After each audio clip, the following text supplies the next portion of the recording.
Well, the situation seems to be getting worse in Pakistan, where flood waters have just ravaged that country. In fact, coastal areas could get hit hard at the end of this week as high tides move in. The country's sixth largest city is now being evacuated.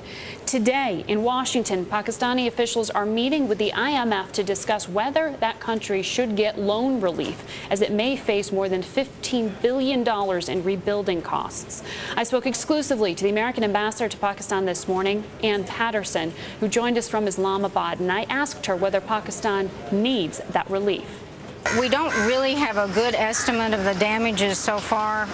The Asian Development Bank and the World Bank are working vigorously to arrive at such assessments, but certainly from the standpoint of damage to the power infrastructure and agricultural crops and infrastructure, it's going to be very significant.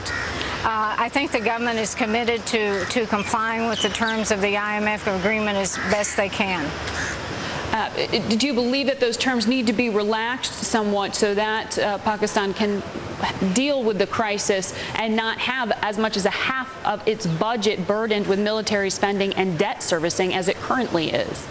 I think they're going to discuss that with the IMF over the next few days in Washington about whether the terms of the existing loans need to be relaxed.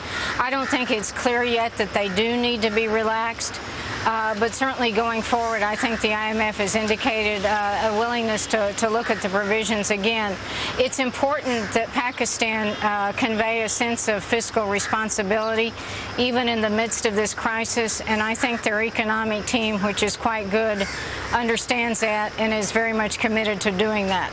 Now, we have now seen the international community arrive with more significant presence than in the beginning of this crisis. $800 million has been pledged to help the country cope with this flooding. How much progress has been made? I see the rain has stopped behind you.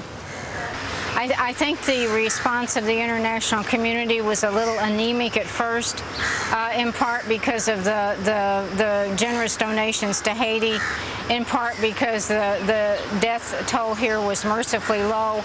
But again, I think the economic impact is going to be huge because so much of the country is affected.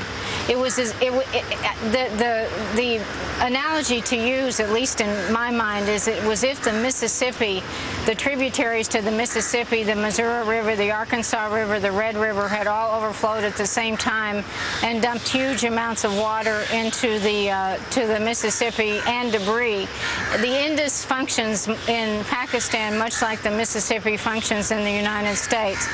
When we last spoke in June, you were here in the United States introducing Pakistani business people to U.S. and investors, and you told me at the time that you were hoping that multinationals would help to create jobs in Pakistan and help to offset the appeal of some of the radical movements. In the wake of this devastation, what are you now asking multinational corporations to do for Pakistan?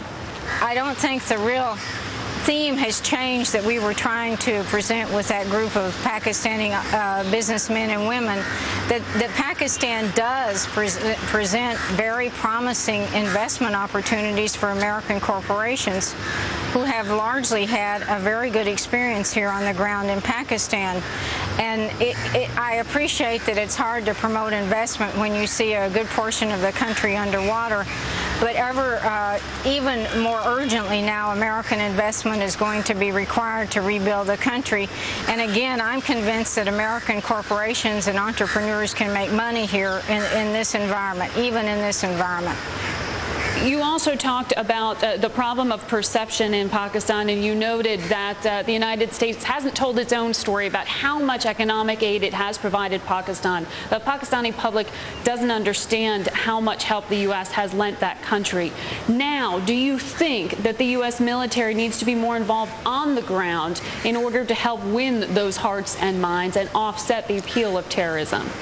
We have C-130s who are delivering goods here. We have people helping them with distribution, because distribution is always key in natural disasters like this. So I think the military is here. They are very active, and they are bringing in people from these isolated areas of the country with a capacity only the United States can provide.